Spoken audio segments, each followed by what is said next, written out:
The old house groaned under the weight of the Nova Scotia wind, a symphony of mournful creaks and whistles that clawed at Eleanor's sanity. Gresham House. A place for teachers, they'd said. Cheap rent and quiet solitude. The solitude had arrived in spades, the cheap rent. Well, it felt dearly bought already. Clara, the other teacher, a whirlwind of nervous energy and brittle smiles, had vanished a week ago, leaving only a hastily scribbled note about a family emergency. Eleanor hadn't believed it then, didn't believe it now. The silence Clara left behind was heavier than any storm. And there was Mr. Abernethy, the old caretaker. Stooped and silent, he shuffled through the halls like a ghost himself, his eyes vacant, his presence a constant, unnerving watch. He never spoke, only nodded, a perpetual shadow in the dim corridors. The sounds started subtly. A floorboard creaking upstairs when no one was there. A faint drag of furniture across the attic floor. Eleanor tried to rationalize it to the wind, the old house settling nice. But the explanations felt hollow, like lies whispered in the dark. One night, the footsteps were unmistakable.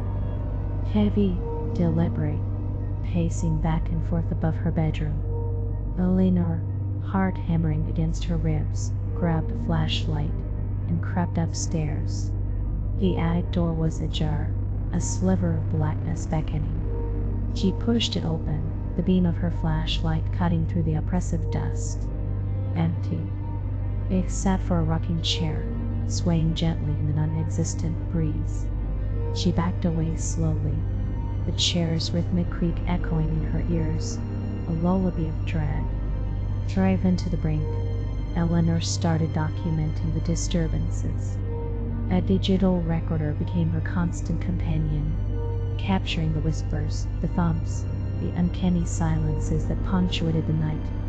Reviewing one recording, she heard it, a voice, raspy and distorted, whispering her name. Clara had breathed. "Where are you, Clara?" Eleanor froze. That wasn't her name. That wasn't her voice. She confronted Mr.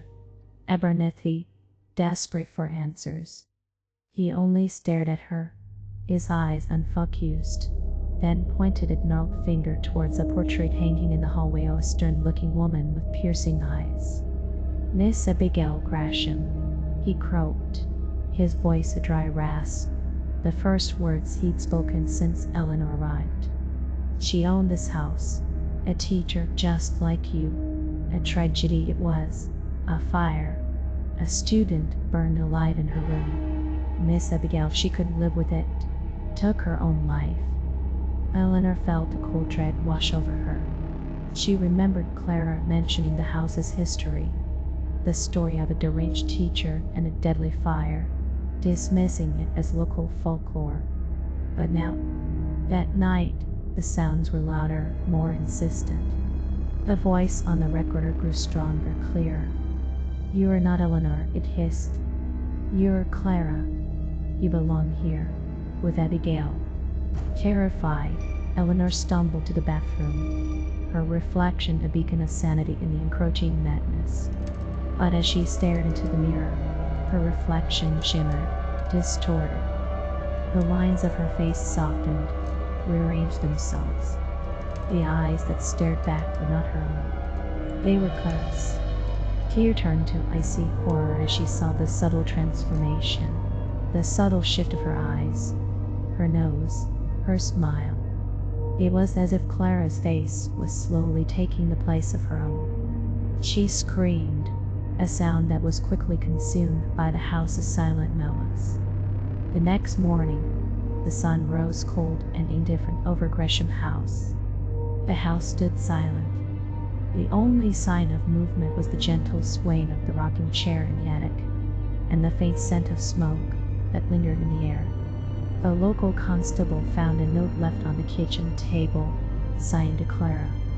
It spoke of guilt, of a terrible accident, of a desire to be reunited with Abigail. The case was closed. Another tragedy at Gresham House. The house waited patiently for its next resident. Perhaps, it whispered, the next one would truly understand.